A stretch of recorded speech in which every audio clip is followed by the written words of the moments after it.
y el día que trozaran algún familiar, un hijo de señor, ese árbol caía la desgracia sobre la familia, sobre todos los hijos varones. Vinieron muertes, mataron a ellos, después mataron a otro hermano, otros se murieron. La porfía se convirtió como un infierno aquí chiquito.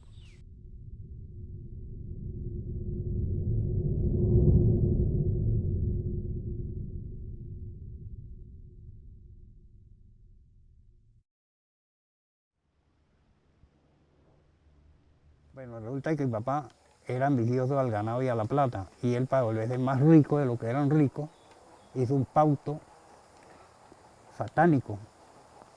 Pero a mí me contaron todas las cuestiones, cómo era lo que había hecho mi papá de nosotros, que se habían pautado con un pacto macabro con la vida de nosotros, nos había prometido al diablo.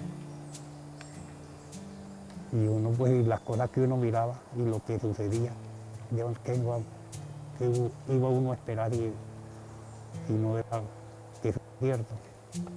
Porque donde habían 70.000 cabezas de ganado en el acto de donde él era oriundo, ¿cómo no iban a tener riqueza y tenían oro suficiente?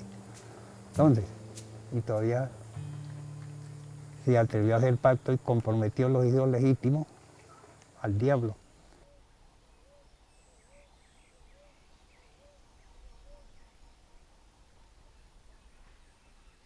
Mi papá no permanecía mucho en la casa.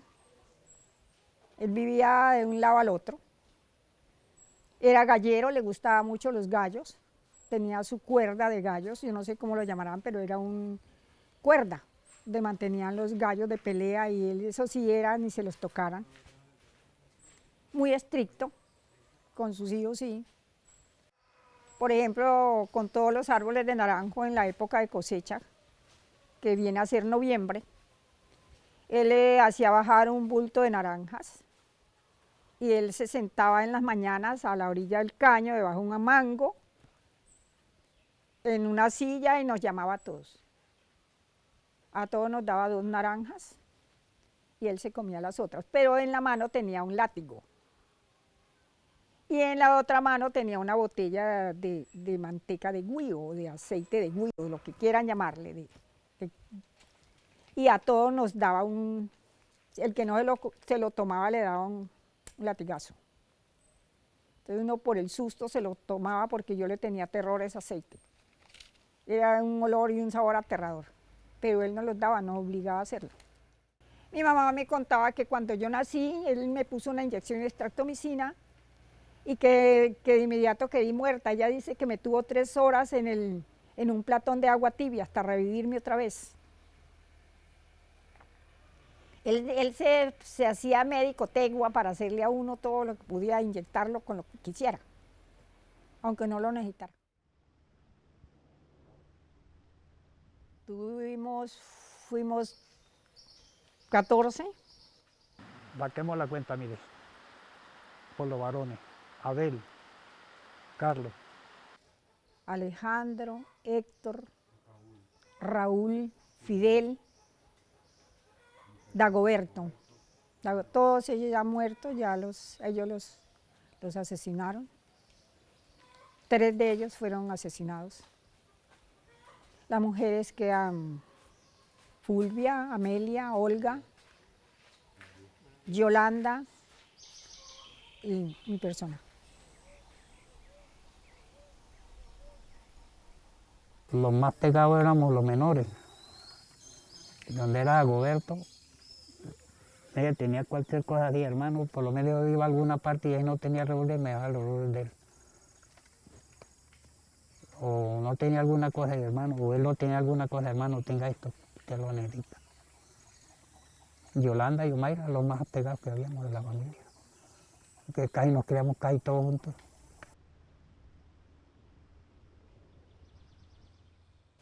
Por cualquier cosa los castigaba muy duro. Uno de mis hermanos, que ya murió, lo trató muy duro. Por una insignificancia casi lo mata, estacado como que estacan a los indígenas, ay, a los piel roja, eso. Así lo hizo. por una panela que le regaló a los trabajadores cuando él no estaba y ellos lo denunciaron.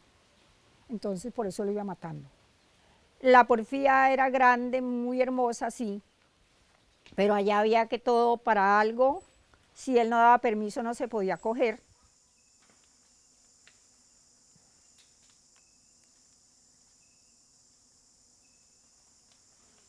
La finca de mi mamá era hermosa en un tiempo cuando yo crecí. Yo crecí ahí hasta que nos vinimos a estudiar. Luego íbamos a vacaciones. El avión nos dejaba en la puerta de la casa porque no había transporte terrestre sino avión. La finca tenía 2 pistas de aterrizaje. Y uno contrataba la avioneta en Rondón o en Arauca y no era tan caro, lo dejaban en la casa. Cuando necesitaba viajar, había radioteléfono, llamaba, lo pedía y lo llevaban. Iban y lo recogían a uno, sin problemas. El único pueblo más cerca que hay en ese territorio es Rondón. Era grande, muy linda, la casa era construida en forma de L, con paredes tapizadas, no de adobe, tapizadas son pisadas de barro que las pisan y son firmes. Una casa inmensa, de palma sí, pero muy bien estructurada. Cercada por 120 árboles de naranjo. La porfía producía todo lo que se necesitaba. Son tierras fértiles muy buenas en ese lugar donde eran 12.500 hectáreas. Había bastante ganado, bestias, todo lo que necesitaba. Por allá pasaba mucha gente, mi mamá la quería mucho. Iba mucha gente, allá los trabajadores no eran 2 o 3. La porfía, los trabajadores eran de 25 o 30 hombres para trabajar. No para trabajar trabajo de cercas, sino para trabajar cuando van a recoger el ganado. Ese acto iba progresando porque ese acto no era mi papá, era mi mamá. Cuando hicieron ese pacto y sucedió ese, cortaron ese palo, vea que se fue acabando esa riqueza de la porfía, se fue acabando. Yo a mi mamá la quería mucho, pero no la entendía. Mi mamá era una mujer trigueña, muy formal, muy hacendosa, muy trabajadora, muy señora, muy correcta. De un carácter fuerte, muy dura, echaba para adelante. Esa era mi mamá, una persona que valía la pena. Desde muy niña, ella me tuvo ahí y yo vivía al pie de ella. O sea, era pegada como a mi mamá. Por eso ella lo decía, de mis hijas la que más quiero es a usted. Y la más trabajadora eres tú. Eso era lo que me decía. Pero yo a veces no entendía por qué si ella es la que más quiere, por qué me da tan duro. Y se lo agradezco a pesar de todo lo que sufrí, le agradezco todo lo que ella hizo. Así fuera sido duro, pero me enseñó a trabajar y a luchar. Mi mamá fue la que nos crió. Porque en realidad para decirles que yo conocí a mi papá, lo miré hace una vez que de paso que entró ya que ya más o menos conocía. Y hombre trigueño, sí. Después que hizo el pacto, quién sabe temor que le dio. Pero que ella no podía salir solo, porque le salía y lo tumbaba y le daba unas trillas. No sé si la llevaba de la buena por estar metido donde no, haber hecho lo que no debía. Él no podía salir solo. Había quedado un árbol como testigo ahí, lo trodaron, que no debían de cortarlo, y los muchachos, los hijos, mis hermanos que no sabían, lo mandaban a cortar, pues todo quedó a favor del diablo. Y creo que ahí el pacto lo había hecho en ese árbol. Tengo unas ramas muy bajitas y era un árbol demasiado grande en el paradero. Y dijeron, no, lo mejor es tumbar ese árbol, y era sumamente grueso, un palo grueso, grueso. Y lo tumbaron. Acabaron con ese árbol y ahí empezó lo que llegó. La verdad fue una carta que él le mandó a Abel, diciéndole que porque habían cortado el caracaro, que ahí en adelante iban a suceder cosas muy graves. Y pues empezaron a suceder. Primero los mataron a ellos. Y ya después muchas cosas. Empezó el infortunio para la familia. Vinieron muertes, mataron a ellos. Después mataron a otro hermano, otros se murieron. Y sí sucedieron porque fue después que ya la porfía estaba otra vez organizada, mi mamá le puso al frente, hicieron casa, volvieron a hacer las cosas, ya habían cementera, ya todo estaba bueno y ya ellos estaban otra vez negociando ganado. Fue cuando los mataron, pero ya eso había sucedido lo del árbol.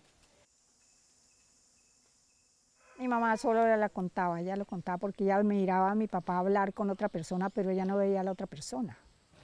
Lo miraba a discutir, pero no veía quién le contestaba. Ella siempre lo seguía a ver qué estaba haciendo. Y lo oía pelear, discutir, pero no miraba a la otra persona con la cual hablaba mi papá. Ella una vez llevó un sacerdote a la finca y hizo que le rociaran todita la ropa con agua bendita. Y mi papá, sin saber que había llevado un cura, cogió la ropa y la pisoteó toda, toda. No es que el diablo venga a azotarlo a uno, no. El mal está dentro de nosotros. Pero en la porfía sí se escuchaban muchas cosas. Yo le tenía miedo y aún así yo, si me tocara quedarme en la porfía, no me quedaría sola. Pues se oía gente, se oían pasos, se oían golpes, porque las almas no se van así nomás.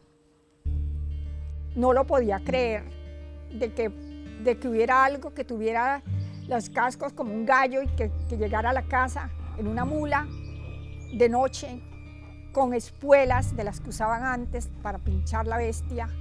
Abría las trancas, entraba a la cañería, iba a la tinaja y como que iba a tomar agua.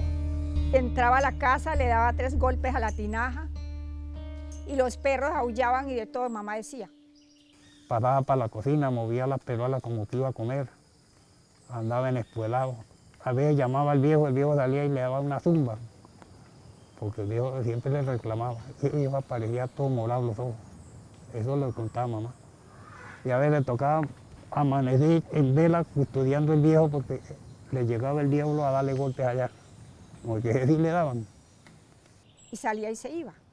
Mi papá no estaba, pero llegaba ahí a espantar. El diablo en esa área andaba bastante, porque claro, él tenía algo que hacer ahí con la gente de ahí.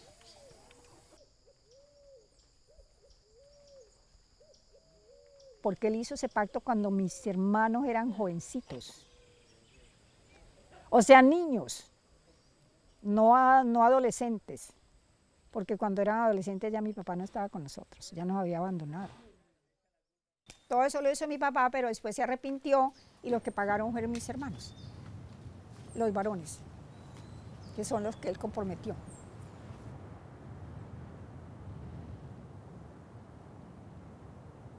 Primero varones murió Abel y Alejandro, murieron matados. En esa época éramos unos niños, uno no asimilaba las cosas. Así de ese talante, no, para mí no. Los mataron, uno no sabe por qué los mataron, qué pasó. Lo cierto es que ellos iban a pasar un ganado ese día, los iban a ayudar a embarcar al otro lado de Casanare y ahí ya les salieron y los mataron. Le habían pagado al ejército, al teniente del ejército para que no dijera nada. Y allá le salieron el camino. Abel no se pudo defender, aunque él le agarraba el cuchillo en las manos. La foto sí la vi, esa sí me la mostraron. Lo cortó por aquí, le sacó la lengua, se la puso acá. Lo volvió nada, las manos eran... para tumbarlo le dio una cuchillada aquí y le sacó el cuchillo en esta parte, pues le tumbó la pierna. Y como estaba el potrero, era alambrado, no pudo pasar la alambrada de púa. Y ahí lo remató.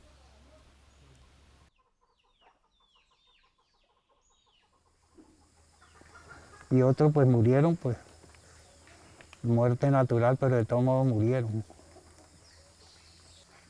Y otro murió pues de más de 7 días que llaman, pero murió, recién nacido. Cumpliendo 18, murió Alejandro, que murió con el mismo día que mataron a ver, mataron a 2. Después murió Dagoberto, murió cumpliendo los 18. Lo paviaron en un camino, porque él mandó para un muchacho a comprar unos vinos y unas galletas y unas cosas para una fiesta, para un 6 de enero. Y el 5 de enero bajaba el muchacho y lo mandé de una yegua y estaba preñada. Ellos le dieron una emboscada. Iba subiendo el chino. Y el otro venía cerca cuando yo los tiro. Y cuando encontró le dijo, los otros cuando miraron al muchacho que venía porque venía cerca.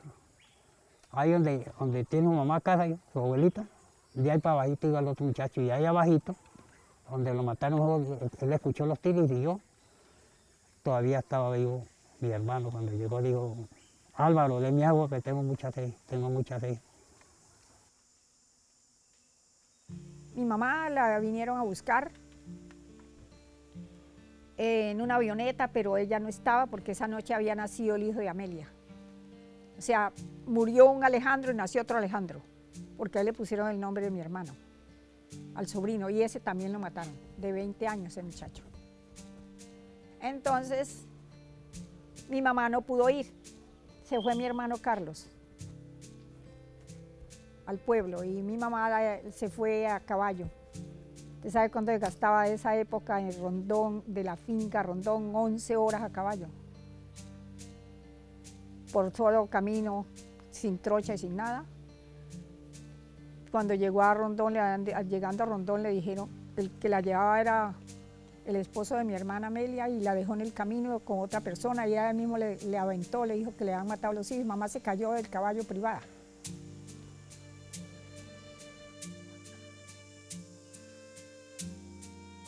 Me mataron sus 2 hijos un mismo día y fuera sido asesinados poquito pero muy duro. Uno le dieron 28 cuchilladas y el otro 5 tiros. Abel y Alejandro. El mayor tenía 25 años en esa época y el otro tenía 18 y lo mataron en 1957, el 27 de octubre, que ya van a cumplir 60 años. 60 años. Mi mamá se vistió de negro, rodeaba la finca todos los días a mediodía, llorando y llamándolos, y fumando. Aprendió a fumar después de que ya todos estamos. Ella vivía, se fumaba 2 cajetillas de piel roja todos los días. Solo negro y ándele, y no podíamos jugar. Si uno jugaba antes, jugábamos en el patio a las cintas, al nombre de los pájaros, a las escondidas, al puente está quebrado. Pero mi mamá, después que murieron mis hermanos, no permitía que lo hiciéramos. Estábamos sardinos, entonces ella decía, es que van a celebrar que se murieron sus hermanos, están celebrando por eso, entonces no podíamos hacerlo. Y ahora que mi hija partió, por primera vez la entendí, porque el dolor que queda dentro es muy grande. No hay fácil de sacarlo, a uno como que le fastidia todo hasta que le hablen, hasta que le digan qué pasó. Uno no quiere que le pregunten nada del momento tan duro que está viviendo. Eso lo viví y la entendí después de tantos años, entendí por qué mi mamá se puso así. Que no quería que hiciéramos nada, ni que cantáramos, ni que jugáramos.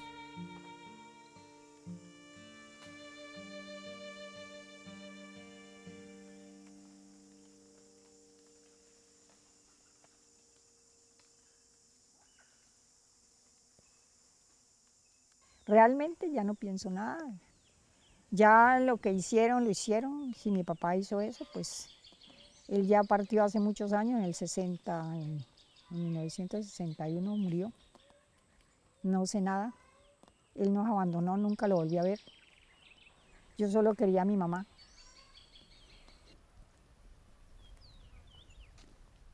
Cuando murió mamá, pues la enterramos. Nos hizo mucha falta, porque en realidad madre de una sola y después que va la mamá de uno. Y todavía nos hace falta, a mí me hace falta, nos queda varios años ya, y a mí me hace falta la anciana. Antes de que mi mamita muriera, o yo no sabía cómo se iba a morir, pero yo una vez le dije en la finca, porque yo era la que acompañaba en los trabajos, y mami, yo quiero que me deje la esperanza, que se la dio Raúl. Ah, no, que es ya de Raúl. Le dije, entonces déjeme los alicios, que son de Olga. Le dije, usted de las partes suyas de Aguasparmonte, o sea, ¿dónde es la Esmeralda hoy día? Y uy, mamá, yo no sé ni a dónde es eso, o sea, yo no sabía ese pedazo de tierra dónde era.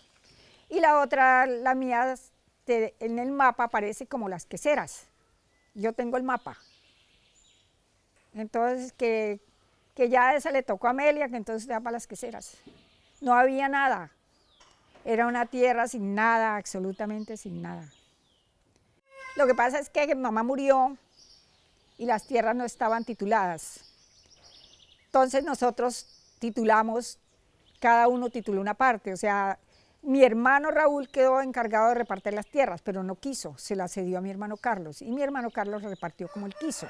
A uno les dio 1.200 hectáreas, a otro les dio 1.000, a otro les dio, la mía son 944 hectáreas, que fue a la que menos le tocó de todos.